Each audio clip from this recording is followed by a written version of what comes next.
So tell us, what are we seeing out of some of the new figures from the Labor Department showing us how wages have been growing for the top earners in this country and the lowest earners? Right. Basically, a long-term trend in the U.S. economy is continuing even into this year, up until March. And basically, since the end of the recession, since the official end to the recession to the end of March, what we're seeing is wages for folks that make more than 90% of the people, their wages going up 7%, and then the bottom 10% in terms of lowest paid workers, their wages only going up 2.5%. And now is that adjusted for inflation or non-inflation? That's before inflation. So basically for the bottom 10% there's almost no wage growth in real terms. That's the worry. So basically people on the lower end are watching their take-home pay be wiped out, their after-tax take-home pay be wiped out by inflation. That can be a concern for some economists. The economy is doing better.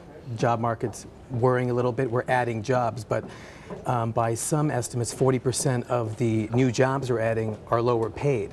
If all these folks are getting jobs, but watching their income, or I'm sorry, their wages be wiped out by inflation, that's not good for consumers. Now, some would say it's not so bad. Let's hear from Evan on that.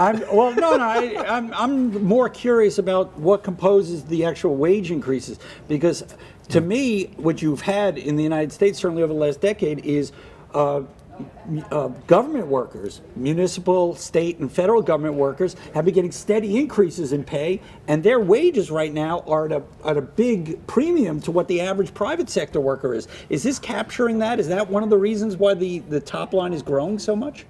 That could be one of the reasons. I don't think so. Oh, absolutely. No, okay, look, if you absolutely. look at the average federal worker, it's, I think, about the wages about $75,000. When Right. you're talking about the top 10% of wage earners, I don't think they're falling there. By the way, if you go to the chart, okay, it's talking about the gap between the higher paid workers and lower paid workers. I think in the information on the GSA, I think the average worker at the GSA is making at least something, I think I saw maybe $100,000 a year. So you can't. I think it was closer to about 70. Is that right? Well, yeah, I think so. I mean, that could be that could be a piece of the puzzle, but obviously there are other factors as well. Yeah. Right. I'm trying to go against this class warfare line here. I don't think that Tiffany's sales have been growing so strongly because of the federal government workers falling in My there. point is that federal workers right now are making a lot more money than the average private sector. I mean, that may be true, but I mean, one thing to think about here that I find interesting is just this issue is politically charged, and it tends to mix up two things, which is the issue of fairness and the issue of what's good for the economy. These can be different things. If you're looking at things from the point of view of that lower paid worker and you're worried about fairness, you know, you could pursue a certain line of logic. It's not clear absolutely that a system that is growing this way is necessarily bad for the economy. If you have a lot of higher paid workers in a particular region, for example, that could create demand for lower and that income. can offset. All right. Well, Neil, as you said, a politically charged debate. Evan and I will go a few rounds on this later on.